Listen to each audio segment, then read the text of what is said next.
საღამოშიდობისა მეგობრებო, ეს არის ეპშტეინის კუნძული, ეს არის FM 98 და 5, ეს არის რადიო სივრცე, ეს არის გაზაფხულის ქუჩა და ჩვენი სტუდიის განსხვავებული რაკურსი და ჩვენი გადაცემის მუდმივი სტუმრები, წამყვანები, ექსპერტები, ფილოსოფოსის აზა შათირიშვილი და გურამ ნიკოლაშვილი, ისტორიკოსი. საუბრობთ კონსპირაციებზე, ეს მათ ვეუბნები, ვინც წერს კომენტარებს, გთხოვს სხვადასხვა საკითხების განხილვას, მათ შორის საქართველოში და საქმეების და მიმდინარე პროცესების. კიდევ ერთხელ ვიმეორებ, კონსპირაცია. დანარჩენისთვის გვაქვს სხვა ეთერები. ეს გადაცემები, ეს გადაცემა, ამიტომაც არის ეპშტეინის კუნძული, იმიტომ რომ ეხება ამ შეთქმულების თეორიებს, აქვე შეგახსენებთ, რომ შეთქმულების თეორია სულაც არ უარყოფს შეთქმულებას, მეტიც. ეგრეთ წოდებული შეთქმულების თეორია, რომელიც ამტკიცებს იმას, რომ შეთქმულების დამტკიცება არის შეუძლებელი პრაქტიკულად, ხო, ამას გვეუბნება, ხო? ეს სულაც არნიშნავს იმას, რომ ამ შეთქმულებას ადგილი არ აქვს და დღევანდელ გადაცემაშიც, გადაცემის შედეგად ამაში დარწმუნდებით. მოკლედ, მოდით დავიწყოთ ჩვენი ეს კონსპიროლოგიური ამბებით და პირველი რაც გვაქვს და ვთხოვ პროდიუსერს ჩაუშვას ტრამპის მიერ 17 მაისს გამოქვეყნებული ვიდეო. თუ არის გაშვებული მითხარით. Back in 1999, days later, his plane crashed into the Atlantic Ocean, and his rival, Hillary Clinton, was elected senator. მიანიშნებს იმაზე, რომ ჰილარი კლინტონი ცდილობდა ჯონ კენედი უმცროსის მკვლელობას, მოაწყო თეთრი სახლის რჩევლის ვინს ფოსტერის თვითმკვლელობა და კიდევ ბევრ ამაში ადანაშაულებს. ვისაც გაქვთ ნანახი House of Cards, ეს სერიალი ცნობილი, არაჩვეულებრივი, განსაკუთრებით პირველი და მეორე სეზონი, მინდა გითხრათ, რომ ძალიან ბევრი არა მხოლოდ კინოკრიტიკოსი, ექსპერტიც მიანიშნებდა იმაზე, რომ ამ სერიალის ძირითადი პროტოტიპები იყვნენ სწორედ ბილ კლინტონი და ჰილარი კლინტონი შესაბამისად. მოკლედ, ტრამპი ცდილობს, რომ მაგას სეგმენტში ფართოდ გავრცელებული კონსპირაციის დადასტურებას, რაში მდგომარეობს ეს კონსპირაცია, კლინტონების ოჯახის სიკვდილის მრიცხველის არსებობის შესახებ. მეორე ვიდეო პოსტი, რომელიც ასევე უკავშირდება ტრამპს და მანამდე კი გეტყვით, რომ ჯო ბაიდენს რამდენიმე დღის წინ ოჯახმა გააკეთა განცხადება და აღმოჩნდა პროსტატის კიბო მეოთხე სტადიაში, უკვე ტერმინალურ სტადიაშია, თუმცა ექიმები ამბობენ, რომ ექვემდებარება მკურნალობას, ჰორმონალურ თერაპიას და ასე შემდეგ. ოღონდ ტრამპმა ერთ-ერთმა პირველმა უსურვა გამოჯამრთელება ბაიდენს, თუმცა ამის შემდეგ გამოაქვეყნა ტვიტი, სადაც გამოთქვა თავისი გაკვირვება იმ გარემოებით, რომ ბაიდენის ონკოლოგია შეუმჩნევლად სწრაფად განვითარდა. და შემდეგ აქვეყნებს ტვიტს, სადაც წერს შემდეგს. ჯო ბაიდენს არასოდეს უჭერდა მხარს ღია საზღვრებს, მას არასდროს უთქვამს ღია საზღვრებზე, რომლითაც ჩვენს ქვეყანაში შეიძლებოდა ყველა სახის და ფორმის დამნაშავეების შეუფერხებლად შეღწევა. ეს არ იყო მისი იდეა, საზღვრების გახსნას გულისხმობს.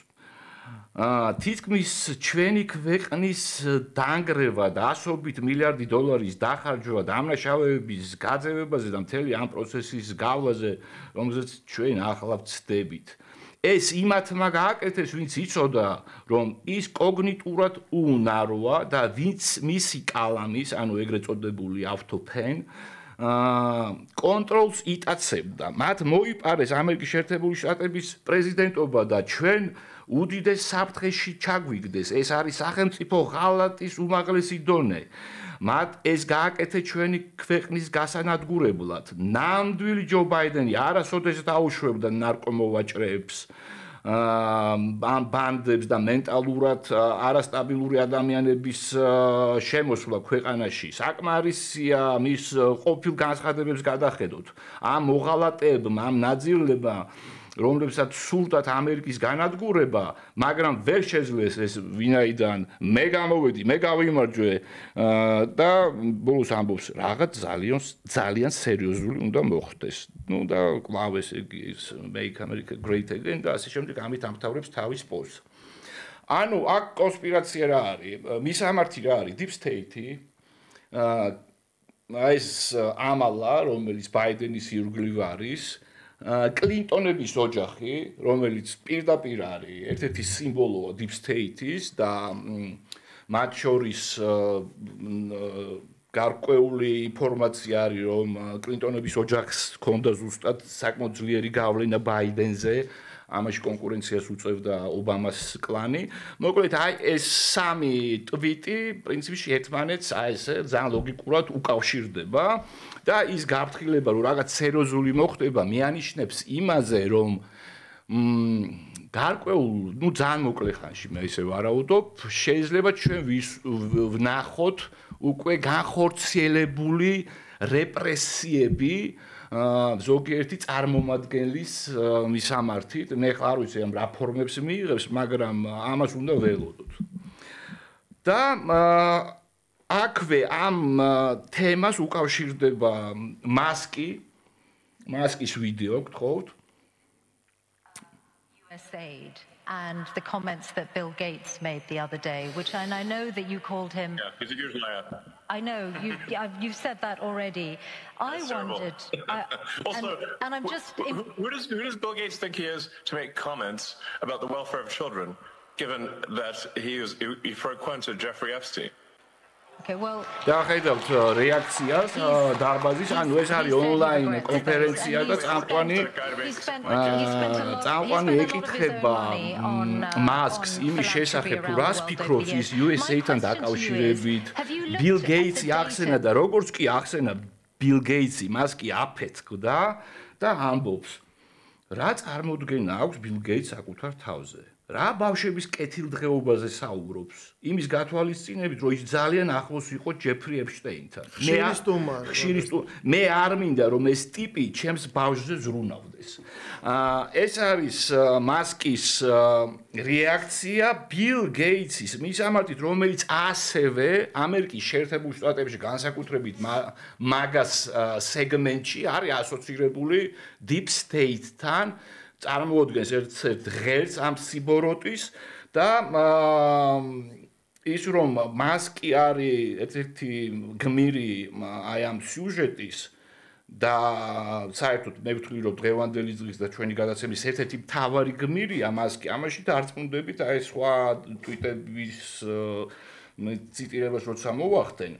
აქვე მინდა უბრალოდ განახოთ ერთ-ერთი ვიდეო, რომელიც ეხება Tesla Optimus. ჩვენ წინა გადაცემაში ვნახეთ მოცეკვავე რობოტი და ამჯერად ამ ვიდეოში გთხოვთ ჩაუშვათ. თქვენ შეგიძლიათ ნახოთ, როგორ შეუძლია აი ამ ტიპის Tesla Optimus-ის რობოტს დასუფთავება, საჭმლის მომზადება და უთოება, ჭურჭლის რეცხვა. აი ეს რობოტი უკვე წელს დაიწყებენ ამის მასობრივ წარმოებას. ანუ ჩვენ ვადევნებთ ალყურს ევოლუციას. და ჩვენ ვადევნებთ თვალყურს იმას, თუ როგორ შეიძლება რევოლუციურად შეიცვალოს ჩვენი ყოფა, უკვე აი უახლოეს მომავალში. ამასთან ერთად მინდა შემდეგი ვიდეო შემოგთავაზოთ, სადაც არის უკვე ჩინური რობოტოტექნიკა. ეს არის ჟენჩენის პროვინციის ერთ-ერთი ქარხანა, რომელშიც რობოტები სამუშაოების 100%-ს ასრულებენ. ყველაფერს აკეთებენ. თქვენ შეგიძლიათ დაინახოთ ახლა როგორ მუშაობენ კონვეიერზე. და როგორც იქნა მივადექით მთავარ თემას კონსპირაციის და აქაც მასკი, ანუ ხედავთ, აკეთებს კომენტარს Bill Gates-ზე, აწარმოებს ესე იგი ამ თავის რობოტოტექნიკას. ეხლა ამბობს მე ცოტა ხნით შევეშოვი პოლიტიკას, უნდა მივხედო ესე იგი ამ Tesla-ს და ასე შემდეგ და ასე შემდეგ. თუმცა რამდენიმე დღის წინ მე მგონი გუშინ ილონ მასკმა გააზიარა პაվել დუროვის ტვიტი ის პლატფორმაზე გამოქვეყნებული პოსტი მოკლედ. და ეს ყველაფერი ცხადია პაվել დუროვის აღიარებით დაიწყო. მან გამოაქვეყნა ტვიტი რუმინეთში მიმდინარე საპრეზიდენტო არჩევნების დღეს და ესე იგი განაცხადა, მოკლედ შინაარსი არის რომ უთხრა ევროპის ერთ-ერთ დასავლურ ქვეყანას რუმინეთში ესე იგი რა ცენზურის დაწესებაზე ქვეყანა არ მეანიშნა უბრალოდ განათავსა ემოძი ბაგეტის ესე იგი სახით და ცხადი გახდა რომ გულისხმობდა საფრანგეთს. ციტირებას ვახდენ. მე კატეგორიული უარი ვუთხარი ამ შეზღუდვაზე რუმინელი მომხმარებლების თავისუფლებაზე და მათ დაბლოკვაზე თქვენ არ შეგიძლია დემოკრატიის დაცვა დემოკრატიის დანგრევით თქვენ არ შეგიძლიათ არჩევნებში ჩარევასთან ბრძოლი თავად ჩაერიოთ არჩევნებში თქვენ არ გაქვთ სიტყვის თავისუფლება და სამართლიანი არჩევნები ან არ გაქვთ და რუმინელმა ხალხმა ეს დაიმსახურა. მოკლედ ამ პოსტის შემდეგ ისმის ფრანგების ეს არადამაჯერებელი კომენტარი, რომ მათ არ ქონიათ არანაირი მსგავსი მოთხოვნა დუროვისგან და საერთოდ არ ესაუბრებოდნენ არჩევნებზე და ასე შემდეგ. თუმცა ამის საპასუხოდ ძალიან ოპერატიულად დუროვი აქვეყნებს შემდეგ პოსტს და პირდაპირ ადანაშაულებს ამ პოსტში, ესე იგი საფრანგეთის დაზვერვის სამსახურს იმაში რომ ვითხოვდნენ ჩარევას თითქოს და დუროვი როგორც ამბობს ამ ესე იგი გაზაფხულზე ალბათ ამ გაზაფხულს გულისხმობს ერთ-ერთ ფრანგულ სასტუმროში ბრძოლის დარბაზში ფრანგული დაზვერვის ხელმძღვანელმა ნიკოლა ლერნერმა სთხოვა მას რომ რუმინეთში კონსერვატიული ხმების დაბლოკვას. მე უარი ვუთხარი ჩვენ არ დავბლოკეთ პროტესტის მონაწილეები რუსეთში, ბელორუსში, არც ირანში და არ დავიწყებდით ამის გაკეთებას ევროპაში.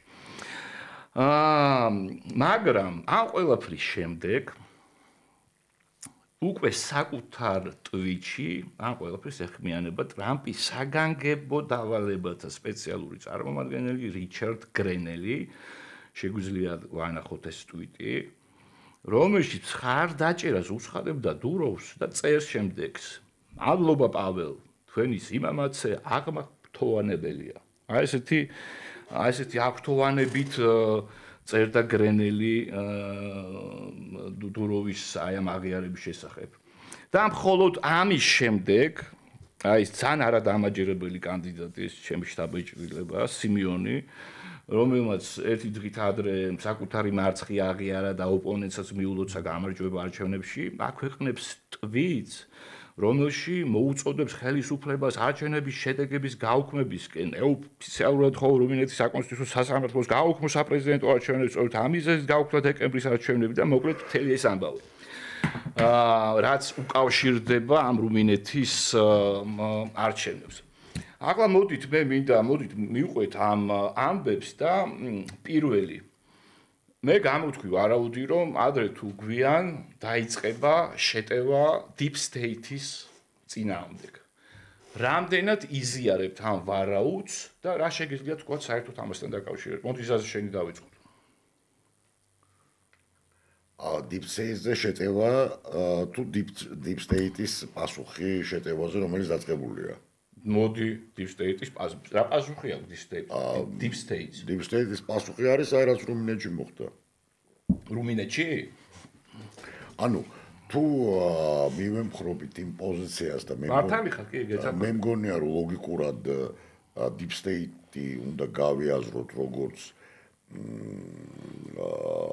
ამერიკის დემოკრატიული პარტიისა და ევროპული ბანდეის რაღაცა ხო მაშინ უნდა ვთქვათ რომ დასავლეთ ევროპა ჯერ კიდევ არის deep state-ის ძალიან სერიოზული გავლენის ქვეშ და deep state-ს აქ ძალიან მნიშვნელოვანი გავლენა აღმოსავლეთ ევროპაზე შეიძლება ყველგან არა აქვს რაღაცა ისეთი მაგრამ გავიხსენოთ ბოლოს და ბოლოს შარშან ესროლეს ფიცოს შემთხვევით გადარჩა მეორე მხრივ ორბანი მუდმივად დაწოლის ქვეშ არის გავიხსენოთ ისიც რომ მიუხედავად იმისა რომ პოლონეთი არის რუსოფობიის ერთ-ერთი ფორპოსტი მაინც არსებობს დაპირისპირება პოლონეთის კონსერვატიულ establishment-სა და ბრიუსელს შორის და ძალიან წარმატებულად მოხდა ლიბერალური ხელისუფლების ჩანაცვლება ტუსკის კოალიცია. მიუხედავად რომ კონსერვატორები არიან სისტემური კონსერვატორები. კი, ზუსტად. მაგრამ იყო მთელი რიგი საკითხებისა, რის გამოც შეიძლება ჩვენმა მაყურებელმა და მსმენელმა ესამეც არ მიაქცია ამას თვალი და ყური, მაგრამ სანქციების ქვეშ კინაღამ აღმოჩნდა პოლონეთი თავისი კონსერვატიული კანონების გამო აბორტებთან LGBT აჯენდასთან დაკავშირებით იმ პერიოდში, როდესაც მმართველი ძალა იყო ტრადიციული კათოლიკური. ამის მერე მოხდა რაღაცნაირად ეს როდესაც შეიცვალა ხელისუფლება ბრიუსელის აჯენდის გაზიარება და ახლა რუმინეთი, სადაც ორ მოქმედებად განვითარდა საკმაოდ დრამატული პიესა, რომელსაც შეიძლება უწოდოთ კანდიდატების ჩამოშორება. პირველი ეს ჯორჯესკუსთან დაკავშირებით რაც მოხდა, აქვე შევახსენებთ ჩვენს მსმენელს და მაყურებელს, რომ კატეგორიული მოთხოვნა იყო სწორედ შეერთებული შტატების ძველი ადმინისტრაციისაგან, რომ გადაიხედათ პირველი ტურის შედეგები ბლინკენისა და სალივანის, როზენკრანცისა და გილდესტერნის ამ ტკბილი წყვილის თაოსნობით მოხდა ესა. და შემდეგ უკვე ეს არის ძალიან მნიშვნელოვანი, რომ ტრამპს და ტრამპის ადმინისტრაციას ძალიან სერიოზული გამოწვევა აქვს სწორედ ევროპული deep state-ის მხრიდან და სიმეონის ეს ისტორია ყველა საინტერესო აქ რა არის. მოდი ესე ვთქვათ პირდაპირ ეს უკვე კონსპიროლოგია არ არის ფაქტია, როდესაც საიტი არჩევნების საიტი გაითიშა დაახლოებით 10 წუთის განმავლობაში და 10 წუთის შემდეგ ჩაერთვი მე პირდაპირ მე და ჩემი მეგობარი ვისხედით და პოსტვადევნებდით ამას და 10 წუთის შემდეგ განსხვავება იყო, თუ მანამდე განსხვავება იყო სადღაც 100,000-მდე, როდესაც გაითიშა საიტი და აღდგა უკვე 750,000 იყო განსხვავება. ნუ ეხლა აბსოლუტურად ნათელი გახდა ყველაფერი, ხო ახლა ამას არანაირი კონსპიროლოგია არ უჭირდება, საინტერესო იყო ოღონდ ერთადერთი რამ, რომ საიდან მოხდა ეს და ვინ არის მთავარი, ვინ არის ასე ვთქვათ, ვინ არის Holy Roman Empire-ს იმპერატორი. აღმოჩნდა რომ იმპერატორი არის მაკრონი და პავლო დუროვის ეს განცხადება, სხვა შორის პავლო დუროვის მეორე განცხადებაც არის ძალიან საინტერესო, მას შემდეგ რაც მასკმა გაახმონა და მხარი დაუჭირა დუროვს, რომ ის მზად არის პავლო დუროვი მზად არის ჩავიდეს რუმინეთში, გამოვიდეს პროკურატურას მისცეს ჩვენება. მე მგონი ეს არის და ამის მერე სიმეონი რომელმაც პირველ დღეს ძალიან მოკლედ თავი რბილად ვთქვა თავი არაფრის მაგნისი პირდაპირ თქვა მან აღიარეს და მიულოცა გამარჯვებულს ამის მერე სიმეონი როდესაც დაინახა რომ აი რიჩარდ გრენელის განცხადების მერე მან განაცხადა რომ საჭიროა გამოძიება და ის ასწნობს არჩევნების შედეგებს და ასე შემდეგ. კი ბატონო, აქ საინტერესო რა არის. ხო, არანაირი კონსპირაცია არ არის, აი ეს არის შეთქმულება, რომელიც არის რეალობა სინამდვილეში. მე უბრალოდ ზედაპირზეა, ნუ ამას არაფერი უბრალოდ საინტერესოა ტექნიკურად როგორ გააკეთეს ეს ყველაფერი. აი ეს ერთადერთი რაც არის მართლა საინტერესო. შეიძლება არ ახსოვდეს ბევრს ის რომ ჯორჯესკომ ჯერ კიდევ 2-3 კვირის წინ აღიარდა პირდაპირ თქვა რომ მისი ჩამოშორება საერთოდ საარჩევნო პროცესიდან მისი კანდიდატურის აკრძალვა მჭიდროდ უკავშირდება ფონ დერ ლაინს მაია სანდუს და ემანუელ მაკრონის აქტივობას. ის ფაქტი, რომ აი რასაც აზაყვება, რომ მთელი დღის განმავლობაში სიმიონი ამარცხებს თავის ოპონენტს და შემოდის ხმების მასივი მოლდოვეთიდან და საფრანგეთიდან და უეცრად ხდება ეს, რომ ესე იგი მარცხდება ამ არჩევნებში. მოდი ახლა გურამ შენ გამოთქვი შენი მოსაზრება, რამდენად მყარია ეს კონტროლი აღმოსავლეთ ევროპაში. ახლა პრინციპში რუკას რო გადავხედოთ, უნგრეთი დგას, სლოვაკეთი დგას, პოლონეთშიც რაღაცები ხდება და ნუ რუმინეთში ჩვენ დავინახეთ, რომ მთელი манипуляციები, ზეწოლა გაყავდება პირდაპირ თავისი სახელი დავარქოთ ყველაფერს დასჭირდა deep states რომ ესე იგი თავისი სხვათა შორის სისტემური კანდიდატი არა მართველი პარტიის ეს ოპოზიციაში მყოფი ბუხარესტის მერი არ დაგვაუწყეს სხვა საინტერესო პიროვნება მათემატიკოსი და რომელიც ბევრ საერთაშორისო ოლიმპიადაზე გაუმარჯვებია კიდეც მოკლედ აი ეს რა სიტყვის შენ როგორ შეაფასებ ამ პროცესს ну პირველ რიგში დავიწყებ ცოტა შორიდან ანუ საიდანაც ჩვენ დაიწყე როგორც ახსენე ყველაზე გენიალური სერიალი რაც მინახავს ეს არის ბანკოს სახლი ინგლისურად house of cards შენს მოგწონს და არა კი და რომელიც არაერთხელ მაქვს ნანახი და ეს ამ სერიალი გამოვიდა ჯერ კიდევ მაშინ სანამ ტრამპი გამოჩნდებოდა და სანამ ეს ყველაფერი ატყდებოდა ბუნებრივია პირველი სეზონი ეს არის სანამ კევინ სპეისი კაი კაცი იყო ძველი ინგლისური სერიალის რიმეიკი, მაგრამ ძალიან კარგად დააჯდა მიმდინარე პროცესს და მინდა ვთქვა, რომ პირველად ყველაზე ადრე ამ ფილმში დაიხატა პროტოტიპები და გამოჩნდა ისეთი პერსონაჟები, რომლებიც დღეს უკვე ნორმალიზებულია და ნორმატივში ჯდება ესე ვთქვა თანამედროვე პოლიტიკაში. მაგალითად, ოლიგარქი, რომელიც დგას ამერიკის პრეზიდენტის უკან. ეს სერიოზული პროტოტიპი არსებობს ამ ფილმში და ბევრი სხვა ხაზი, აღარაფერს ვლაპარაკობ იმ ინტრიგებზე და გავლენებზე, როგორც და ითელი არქიტექტურაზე, როგორც ხდება ამ გადაწყვეტილების მიღება, ხო? ეს შეიძლება ინვესტორის იქაურობისთვის უცხო არ იყო, მთლიანად ფიქსია, რა თქმა უნდა, არ არის, იმიტომაც არის ეს პოპულარული, რომ ეს ყველაფერი აი მოტივებზე აგებული, რაც საერთოდ ლობიზმის შესახებ კანონი და ფარას კანონი ზუსტად აი ამ სულისკვეთებას ატარებს, ხო? ამერიკის ეს კანონი ნიშნავს აღიარებას იმისას, რომ შეუძლებელია გააჩერო ინტერესები, ერთადერთი შეიძლება მისი შერბილება, მისი გამჭვირვალობის და რაღაცნაირად კანონმდებლობაში მოქცევის გზით, ხო?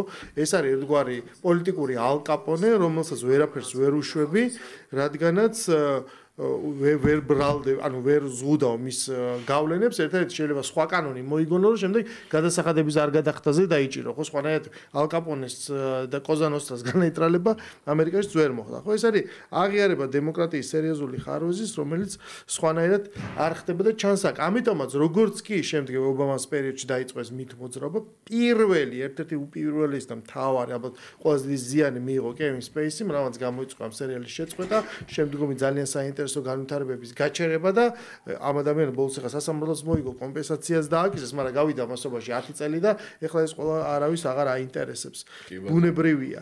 და გზაში ეხლა როგორც ჩანს ხდება, სხვათა შორის შენ რაც თქვი, რემარკა ჯო ბაიდენზე ტრამპის რო ერთგვარად რომ აი ხო ვიძახდით რომ ტრამპი თითქოს ამ დღეში მანამდე იყო სკანდალი რომ ჩვენ ვილაპარაკეთ მეგოიწია გამოცემაში რომ წიგნი დაბეჭდეს CNN-ის წამყვანება არ მახსოვს ვილაპარაკეთ თუ არა სადაც იქ აღწერეს რომ ანუ ბაიდენი არაფუნქციური იყო ბოლო დიდი ხნის განმავლობაში იქვე ნუ ჯორჯ კლუნის მაგალითი იყო მოყვანილი რომელსაც უბრალოდ ვერ იცნობდა გადავირიეო მე მაგის სალივანი ვერ ფანდრაიზერად მუშაობდით ამიტომ ის რაც თავის დროზე იყო კონსპირაციად შეთხზული რომ რასისულია ამერიკა არ მართავს საქართველოს და ქონდა სხვა შორის ზაზას ამაზე რომ მე გავაანალიზდა მგონი არ მართავს იქ ბაიდენიო და მას შეხვდა სერიოზული კრიტიკის ქარცეცხლი როგორ გაბედე წმინდა ძროხაზე შეხება დღეს ეს ყველაფერი დადასტურდა მაგრამ ჩვენ რადგან კონსპირაციაზე გვაქვს გადაცემა ჩვენ ამის მიღო დავინახოთ კიდე სხვა აჯენდა, იმიტომ რომ რასაც თქვენ ეძახით deep state და ეს საშინელება, ეს deep state არის ხერხემალი.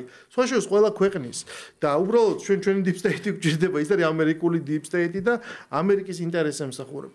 ამერიკის ინტერესებს ემსახურება დღეს ამ დიდი განხეთქილების მერე შეინიშნება ერთგვარი გამთლიანების ნიშნები, იმიტომ რომ აი ტრამპმა რაღაცა excuse ესე ვთქვა უპოვნა ბაიდენს რომ აი რა თურმე კაცო კი ბოქონია და იმიტომ იყო ამ დღეში თორე სხვა კი არაფერი ხო ამ გარდა ამისა მან კიდე მოხდა ძალიან საინტერესო ესე ვთქვათ ფაქტი რომელიც შეიძლება გამოგვჭა მაგრამ დაკითხვაზე დაიბარეს იქაური ძიების ფედერალური ბიუროს ყოფილი ხელმძღვანელი ჯეიმს კომი, რომელიც იყო ცნობილი ტრამპის кейს რუსეთთან კავშირთან მიმართებაში იძიებდა თავის ძროზე და ეს არაფერი ჩვენი წინა გადაცემაზე არ ვილაპარაკეთ ამაზე. წინა გადაცემაზე. რაზე? აი, კომის გამოძახებაზე. რატო გამოიძახეს? და ეს რა ქვია, შეტყობინებაზე. მოკალი ტრამპი. ფოტოზე. კი ბატონო, ეს ძალიან მნიშვნელოვანი, იმიტომ რომ წინა იყო რომ წინა იყო რომ პარასკევს ლაპარაკდა, თან იყო რომ დადო, მაგრამ მას შემდეგ უკვე დაკითხვაზეც გამოიძახეს და ატყდა სერიოზული ამბავი, ამიტომ შეეცა იძახი რომ ჩემი მეუღლე არის ყოფილი ოფიციანტი და ოფიციანტების სლენგზე ეს ნიშნავს იმას, რომ ამ კლიენტს მომხმარებელს არ უნდა მოემსახურო. მე არ ვიცოდი ჭეშმარიტი, ანუ აი ამ მსგავსი ინტერპრეტაციის შესახებ. ანუ შესაბამისად, რაცა არ უარყო და იმ ფონზე, როდესაც ჩვენ ხედავთ კვლელობებს, სხვათა შორის დღეს მოკლეს იანიკოვის ყოფილი თანამშრომელი და მაინც და მაინც ამას მიაწერეს ამ თემას, სხვათა შორის თქონ არესტოვიჩსაც ძალიან საინტერესო კომენტარი ჰქონდა ამაზე, იმიტომ რომ მანაც მიიღო ეს მუხარის შეტყობინება და ის იძახის, რომ ეს 99% არის უკრაინის პრეზიდენტის ოფისიდან ეს თქვათ განხორციელებული აქტივობა, თუმცა შეიძლება რეალური მიზეზი 1000 ბიზნეს ინტერეს ვალს და რამეს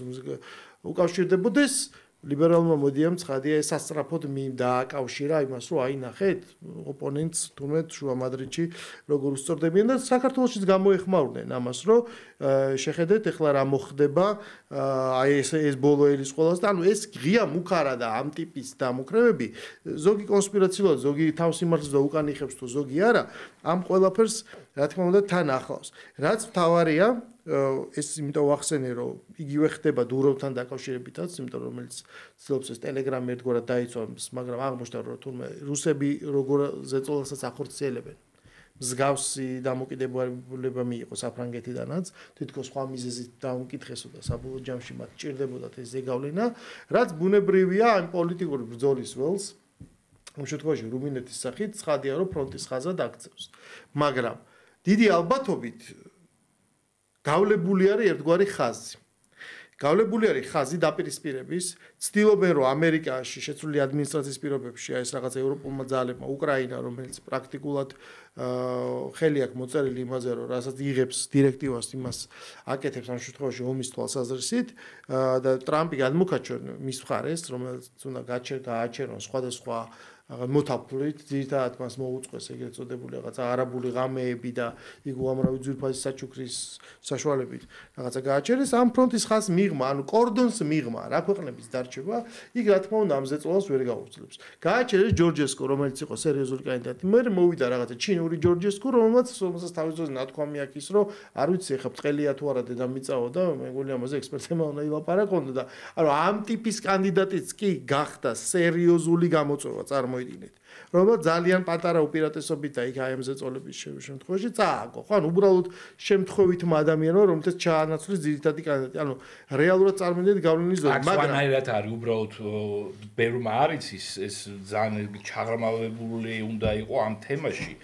ანუ ნახე, ესე იგი, სინამდვილეში სიმიონი წარმოადგენდა სისტემურ ოპოზიციას რუმინეთში და მართველი აი ლიბერალური ბანაკისთვის და ყოველთვის ჰქონდა საკმაოდ მაღალი რეიტინგი და ყოველთვის იმაში იყო ეს ლიბერალური ესე იგი ხელისუფლება რუმინეთის ყოველთვის წინააღმდეგობას უწევდა და ყოველთვის ანგარიშსაც უწევდა, იმიტომ რომ ყოველთვის კიდევ ერთხელ ვიმეორებ, მას საკმაოდ მაღალი რეიტინგი იყო.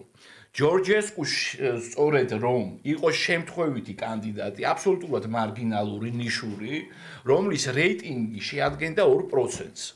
აი ჯორჯესკუ რო დააყენეს ტექნოლოგებმა, მერე მოხდა ისე რომ ჯორჯესკუ უბრალოდ უფრო რადიკალური აღმოჩნდა. სინამდვილეში სიმიონი არის უკრაინელების წინააღმდეგ და ეს ძალიან საინტერესო ფენომენია, რომ მოსაზღვრე ქვეყნებში, უნგრეთში, პოლონეთში, სლოვაკეთში იმარჯვებენ, ან ძალიან პოპულარულები არიან ისინი, ვინც საუბრობს იმაზე, რომ აი უკრაინაში არის ჩვენი მიწები, ჩვენ უნდა დავიბრუნოთ ეს ტერიტორიები, ჩვენ არ უნდა დავეხმაროთ, დავმოვეხმარებოდეთ უკრაინას და ასე შემდეგ და ასე შემდეგ. უბრალოდ განსხვავება ჯორჯესკუს და სიმიონის შორის არის ის, რომ ჯორჯესკუ საერთოდ ითხოვდა ნატოდან გამოსვლას. საერთოდ ითხოვდა, ესე იგი, ევროკავშირიდან გამოსვლას, ამ თვალსაზრისით სიმიონი უფრო ლოიალურია.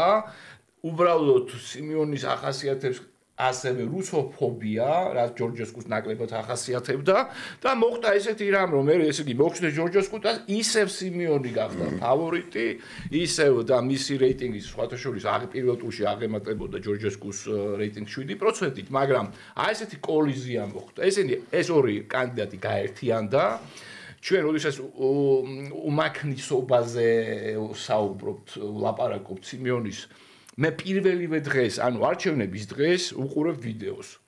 ბუქარესტის ერთ-ერთ საარჩევნო უბანში შედის სიმეონი და ჯორჯესკუ. კი, ერთად. და ესე იგი აპირებენ იქვე ჟურნალისტები რაღაც და აპირებენ იქვე ბრიფინგის ჩატარებას. იქვე საარჩევნო უბნის კომისიის თავმჯდომარე ეძახის პოლიციელებს. ეს პოლიციელები ეუბნებიან, რომ აქ ბრიფინგის ჩატარება არ შეიძლება, ეს არის კანონის დარღვევა და გთხოვთ გაბრძანდეთ და იქ რაღაც გარეთ ამუნის. მორჩილად ორივე დაეთანხმა, მე მგონი ბოდიშის კი მოიხადეს და ცხადი იყო, რომ ვერც ერთი ეს კანდიდატი და განსაკუთრებით ეს სიმეონი, რა თქმა უნდა, ვერ გაიმარჯვებდა. კიდევ ერთხელ ვიმეორებ, იმავე საღამოს აღიარა გამარჯვება და მიულოცა ოპონენტს. მხოლოდ რიჩარდ გრენელის ტვიტის შემდეგ მას ესე იგი ეს დაებადა ეს იდეა იმასთან დაკავშირებით, რომ მიემართა საკონსტიტუციო სასამართლოსთვის აბსოლუტურად სასაცილო მიმართვა, რომ გაიუქმებინა ეს არჩევნები. შენ რასაც იძახი, შეიძლება ის იყო რაღაცა მარგინალი, მაგრამ ამ პოლიტიკურ სეზონში და ამ არჩევნებში, რა თქმა უნდა, ის იყო რაღაცა ეს ყინულმჭრელი და არა ისეთი კონსენსუსური კანდიდატი, ხო, ეს დაახლოებით იგივე 2012 წელს ბიზნეევანიშვილს რომ მოქალაქეობა წაართვეს და ანუ კაცო ეს ხო ჯერ პოლიტიკურად არაფერი არ არის და გვერდზე გავწევთ და მაგალითად აი ყოველთვის ძალიან მრავალი ათეული წლის განმავლობაში ნაცნობი დავით უსუფაშვილთო ჩაგვენაცვლებინა და ეხლა გვეთქვა რომ ამას ყველა იცნობს და ძალიან კონსენსუსური. ანუ დაახლოებით ამ ტიპის აბსურდია ამ შემთხვევაში პოლიტიკური ტექნოლოგიის თვალსაზრისით, ხო ხდები?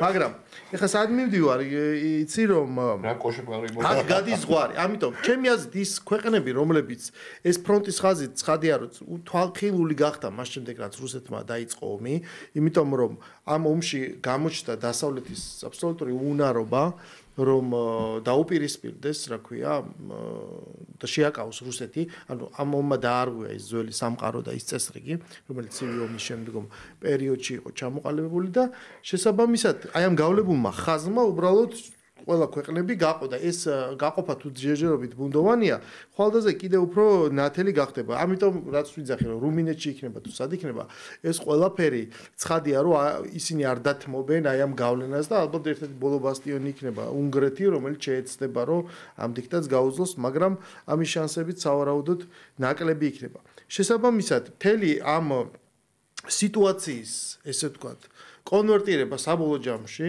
საქართველოში ყველაზე მივიწყებულმა, მაგრამ ყველაზე მნიშვნელოვანმა ბჭყალებში პატიმარმა მიხეილ სააკაშვილმა დღეს გააუცელა მიმართვა და შეეცადა, რომ ყველაფერი ერთად შეერთებინა. როგორც ჩანს, რომ გავრცელდა რადიკალური აქტივისტების, დაკავებული ადამიანების რაღაც წერილი, რომელიც არ წამიკითხავს, მაგრამ გამოხმაურებებით მივხვდი, როგორც ჩანს, მათ არ მოწონთ სააკაშვილის პრეზენცია, ესე ვთქვათ, ამ აქციებზე, როცა მისი მიმდევრები, მისი სურათებით დადიან და ეთყობა რაღაცნაირად ამას გაემიჯნენ და ამან გამოიწვია დიდი უნებათაღელვა, ხო? შესაბამისად გამოიწვია ეს. რაღაც სოციალურ ქსელში ხდება აი ამ ყველა ჯგუფებში ეს ყველაფერი. და ის მიხვდა, რომ რაღაცნაირად მიივიწყა აუდიტორიამ და ბევრი ყელა. ანუ ეხ ხوارსობს რაღაცა პროტესტის სამასკაციანი, სამასკაციანში ხوارსობს რაღაცა ერთგვარი განსხვავება, ხო? რამდენი რაღაც ნაწილი არის ნაციონალური მოძრაობა და მიშისტები რაღაც. შენს გარდა კითხულობს ვინმე ამ ერთმანეთის ხო კითხულობენ, რა თქმა უნდა. ხო და რის თქმა მინდა სამაგიეროდ სააკაშვილმა გაავრცელა მიმართვა და თქვა, რომ ის არსებობს, ის ცოცხალია, როგორც ჩანს, რომ ეხლა ეს რაღაც მკვლელობების სეზონზე ეთყობა, ის კიდევ გაახსენებს თავს, რომ ის არის რაღაცა პოლიტიკური პატიმარი და თქვა, რომ დაანონსა, რომ თუ მას რამე საფრთხე შეექმნება და კარტა იცნობა, მისი გული კიევში უნდა დაიმარხოს და აქედან გამომდინარე მან მისი ორგანოები უკვე სხვადასხვა მიმართულებით დაანაწევრა. მოხდებით, ნუ რაღაცა შეიძლება დონორისთვის გამოდგეს, რაღაცა სხვა იმისთვის მით უმეტეს, რომ ესეთი მიმართულების აქტივები რაღაცა ჩვენ პოლიტიკურ კონსპიროლოგიაში უცხო არ არის. აქედან გამომდინარე, საბოლოო ჯამში ეს ყველაფერი კიდე რა თქმა უნდა ამ პროტესტს შეკრავს, ხო? რაღაცნაირად ისევ შეიძლება გააქტიურდეს ეს მიშას თემა და განსაკუთრებით სანამ ჩვენ ახლა ვაპარაკობთ და ეს გადაცემა არის დაწყობილი, როგორც იქნა ეს რაღაცა deep state-ის კონსოლიდაციის პროცესი გრძელდება და როგორც იქნა ჯო უილსონის ხმამ, ღაღადებლის ხმამ გამოიღო შედეგი და მის მიმართვაზე კონგრესში მარკო რუბიომ გააკეთა გამოხმაურება და განცხადება და თქვა რომ ჩვენო ანტიამერიკული ხელისუფლებაო უნდა დავსვათ დიდი და ფუნდამენტური და ყოვლისმომცველი კითხვა რომ ჩვენ გვჭირდება კი ანტიამერიკული ხელისუფლება ესეთ მნიშვნელოვან რეგიონშიო ძალიან საინტერესოა რომ ანუ ამ კითხვას რიტორიკული კითხვა ისე რუბიოსი? არა რუბიოსი რუბიომ უპასუხა მაგრამ ჯო ვილსონმა თავისებურად აღწერა რომ აი ქართველები დგანან ქუჩაში, უჭირავთ ამერიკის დროშები, ატარებენ ტრამპის ფოტოებს და თქვენო რას იზამთო რომ ქართული ხალხის სახელით რაღაცა ოცნებას ფასი გადაახდევინათ თუ რას ვკითხულობ. აქედან ხო და ამაზე უპასუხა სწორედ რომ ეს ძალიან მნიშვნელოვანი რეგიონია და ჩვენ თავარი არის ამერიკის მიზნები და ჩვენი ეროვნული ინტერესები. აღმოჩნდა რომ ესე იგი ამერიკამ როგორც იქნა თქვა და დააფიქსირა რომ ეს ქვეყანაში ამ ქვეყანაში მთავარი არის ამერიკული ინტერესები. ის რაც არა ეს არ იყო ეს წინახავ როგორ ამბობდნენ ამას ვაკ ალაპარაკი არის რომ ქართველი ხალხის ინტერესები, ქართველი ხალხის დემოკრატიული ასპირაციები და მისწრაფებები და ჩვენი გეოპოლიტიკური და ცივილიზაციური არჩევანი. ანუ რიტორიკის დონეზე ესია. და დღეს ჩვენ გვესმის რომ ეს ინტერესები შიშვლდება და აქედან გამომდინარე უკვე დისკურსში გაჩნდა რომ ეს არის თავარი ამერიკის ინტერესები. და შესაბამისად ჩვენ უკვე განვიხილავთ ვარიანტებს თუ რას ვიზავთ როგორ განვახორციელებთ ზეწოლას. ანუ შეიძლება ითქვას რომ იმ წერილმა ღია წერილმა რომელსაც ბერს გაუკვირდა რომ რა საჭიროა ისეთი მიმართვა შედეგი გამოიღო და ამას რაღაც გარკვეულწილად ეს პასუხი მოყვა ხო ანუ იქ რა იყო დაფიქსირებული რომ დუმილის რეჟიმი უნდა შეწყდეს ანუ დააფიქსირეთ რაღაცნაირად ეს პოზიცია და შესაბამისად როგორც ჩანს ეს უკვე დაიძრა რისთვის ეს ხო გვესმის რომ პოლიტიკურ კალენდარზეა მიბმული ანუ მოდის 26 მაისი როდესაც აი ბატონმა გედი ფოფხაძემ უკვე ფაქტიურად მსხვერპლიც კი დაანონსა და თქვა რომ ყველა ძალებით ჩვენ უნდა რაღაცა მოვახდინოთ ანუ რადიკალიზაცია პროცესი ეს სწორედ რო იყო ზუსტად ეს სიტყვა მიხმარა და ცხადია რომ აი ამ პროცესში დღეს რამდენიმე დღით ადრე 5 დღით ადრე აი ამ სერიოზული კონტრიბუცია გააკეთა გედი ფოფხაძემ შავი გედი დაანონსა კი ბატონო და ეს შავი გედი აღმოჩნდა აი ფლორიდელი ადამიანი და აქედან გამომდინარე ეს სრული სურათი იკვრება როგორც ჩანს დღეს აი ეს ამერიკული ინტერესების გარშემო მოხდება სხვადასხვა პოლიტიკური აქტიურების კრისტალიზება და ამით პროტესტის ძალიან საინტერესო იყო ის რაც შენ თქვი და ჩემი აზრით კიდე ძალიან ბევრი რამ შეიცვლება მათ შორის ჩვენ არ ვიცით დღემდე ამერიკელების დამოკიდებულება მიმდინარე პროცესების მიმართ ვინაიდან ამერიკელებს სხვა პრობლემები აქვთ ეხლა პირდაპირ გეტყვით მეგობრებო ერთ-ერთი პრობლემა არის უკრაინის კონფლიქტი რომელსაც ვერ აგვარებს დაპირებისავე და ეგ საინტერესო არის ის რომ ზოგადად რეალური პერსპექტივა რომ ფორმალურად ამერიკა გამოვიდეს საერთოდ ამ კონფლიქტიდან მაგრამ კიდევ ერთხელ დავუბრუნდით ამ თემას პაվել დუროვი არის ძალიან საინტერესო რატომ ნუ ჩვენ ვამბობთ რომ deep state-ი რაღაცებს აკეთებდა და მართლაც მიმართა ყველანაირ ტექნოლოგიას შანტაჟს მოკლედ ჩამოხსნეს კანდიდატი ზეწოლა მოახდინეს გააყალბეს რამდენიმე ქვეყანაში ძირითადად ისევ დიასპორის მეშვეობით იგებენ და ეს უკვე კარგად აპრობირებული მეთოდია იქ მოლდოვას მოსახლეობის იქ რაღაცა 70% არის რუმინეთის მოქალაქე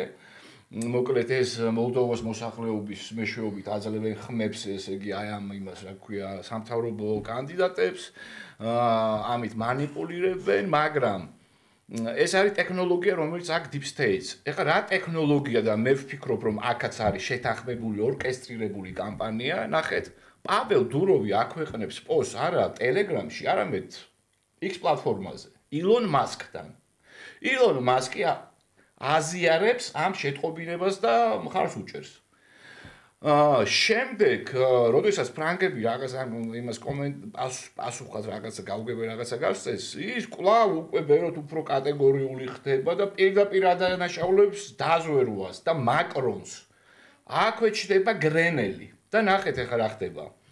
ვიცით რომ იქ საქმე ჯერ არ არის დახურული, ისევ იქ მიმდინარეობს რაღაცა გამოძიება, რა ქვია იმის პაվել დუროვის მისამართით დაპატიმრებულიც კი იყო რამდენიმე საათის განმავლობაში პარიზში, მაგრამ რეალურად ევროპელებს არ გააჩნიათ სოციალური ქსელი. აი ესეთი, აი როგორიც არის მაგალითად Facebook-ი, ან როგორიც არის VKontakte, რომელიც ასევე პაվել დუროვის შექმნილია, ან Telegram-ი. რა თქმა უნდა ის ჩავა რუმინეთში, თუმცა ამაში არ ვიცი როგორ იქნება, მაგრამ შეგვიძლია დარწმუნებით ვთქვათ, რომ ალბათ ის აღარ ჩავა საფრანგეთში.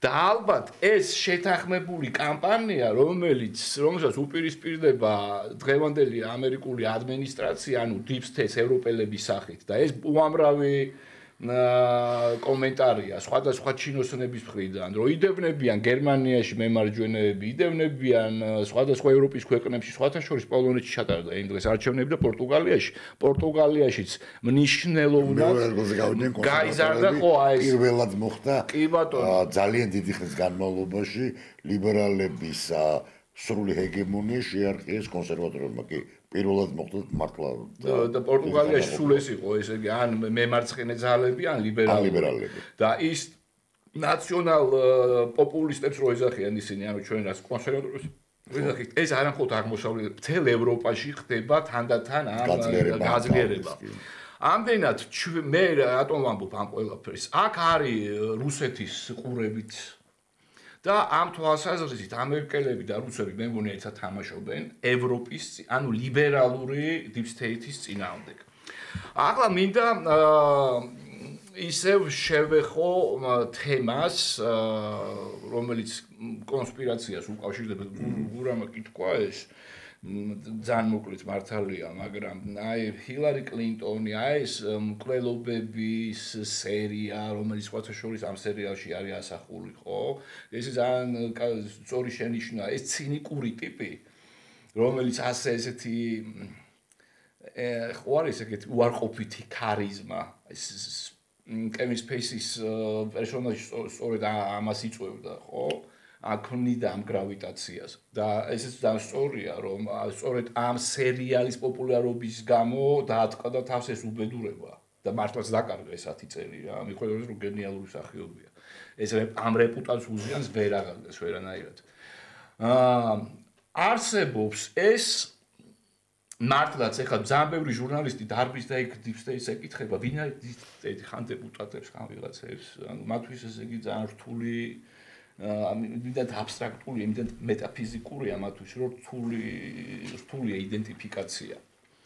მაგრამ ყველგან ცნობილია შტატებში ყველა ვიცის რა, მაგას წევრს რო არ კითხო, ვინ არის იქ, რა წარმოადგენს ობამა, რა წარმოადგენს ჰილარი კლინტონის ოჯახი, ვინ არიან ნეოკონები, აი რუბიო ხო აქსენ, აი მაგალითად რუბიოსთან დაკავშირებითაც მიდის ეს მსჯელობა მაგას წევრები არ ენდობიან, იმიტომ რომ ნეოკონია. ამავე დროს მან მოახდინა ძალიან მნიშვნელოვანი რევიზია საკუთარი მსოფლმხედველობის და უკვე ემხრობა იზოლაციონიზმს, უკვე სხვადასხვა დამოკიდებულება უკრაინის კონფლიქტის მისამართით, მაგრამ აქ მე რას გეკითხებით? თქვენი აზრით დაიწყებს თუ არა ტრამპის ადმინისტრაცია მკაფიო და აგრესიულ პოლიტიკას Deep State-თან ვერანაირს ვერ დაიწყებს ვაკა. ჯერ კიდე ერთი საკითხი გამორჩა, რომელიც ტრამპი ვერაფრით ვერ ინელებს 2020 წელს მარცხს და ბუნებრივია ეს არის ეს სიბრაზი არის მისი მთავარი мотиваტორი და ამაში ამ ადანაშაულებს იმ თავში ეგრეთ წოდებულ Deep State-ს ხვდები რომ მას წაართვეს.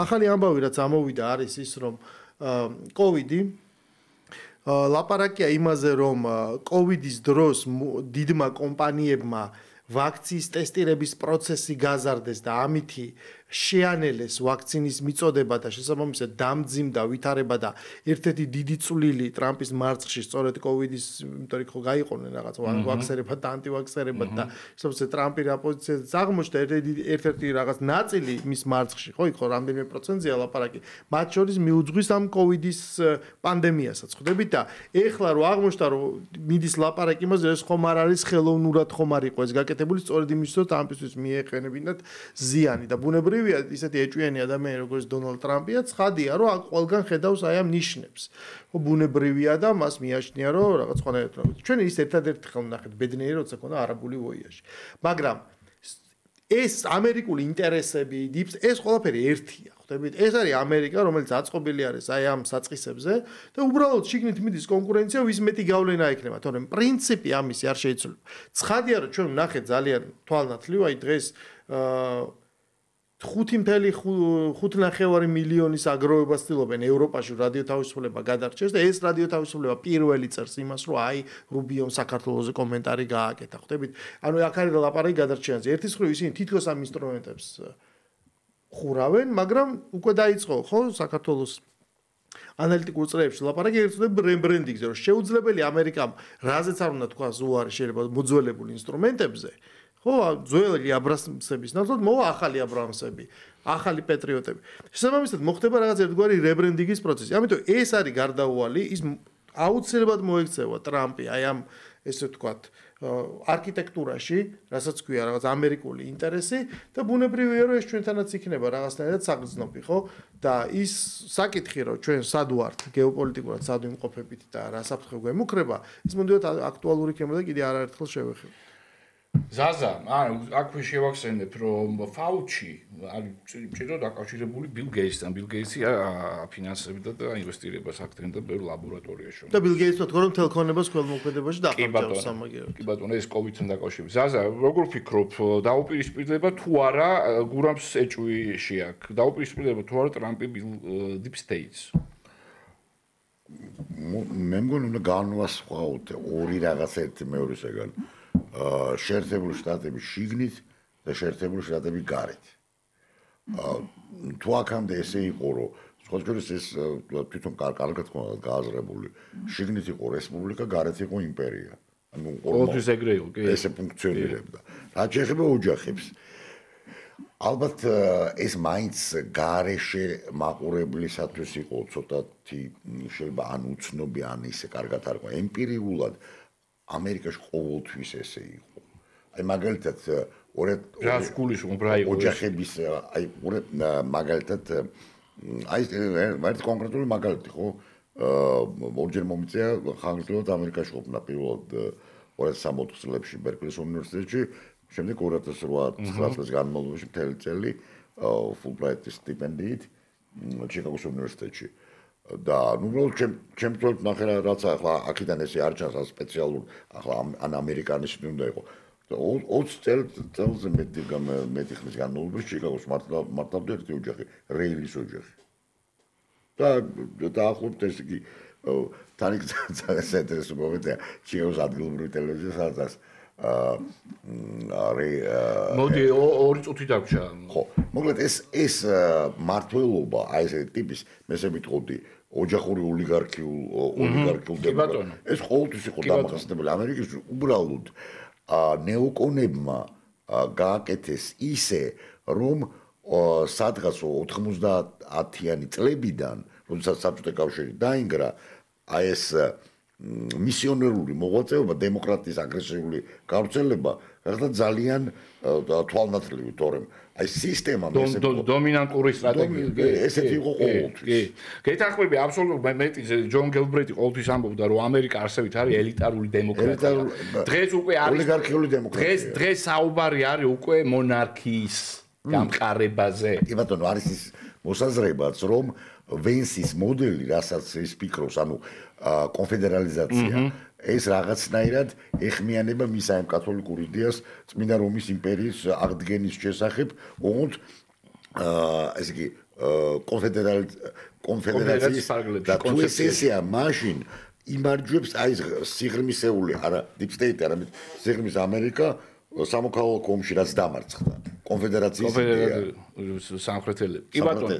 მეგობრებო, გლობალური სამხრეთი ამერიკაში. უღრმესი მადლობა, ძალიან საინტერესო იყო. როგორც ყოველთვის, ჩვენს სტუმრებს, ჩვენს ფრენერებს ვეთყვი, რომ მე ვემშვიდობები პარასკევამდე, ჩვენ კი ამ შემადგენლობებს კვლავ ერთ კვირაში შევხვდებით ერთმანეთს, კარგად ბრძანდებოდეთ. უსურვოთ თავს უყურს, როდესაც ვამბობ, სულ კარგად ბრძანდებოდეთ. სულ კარგად იყავით.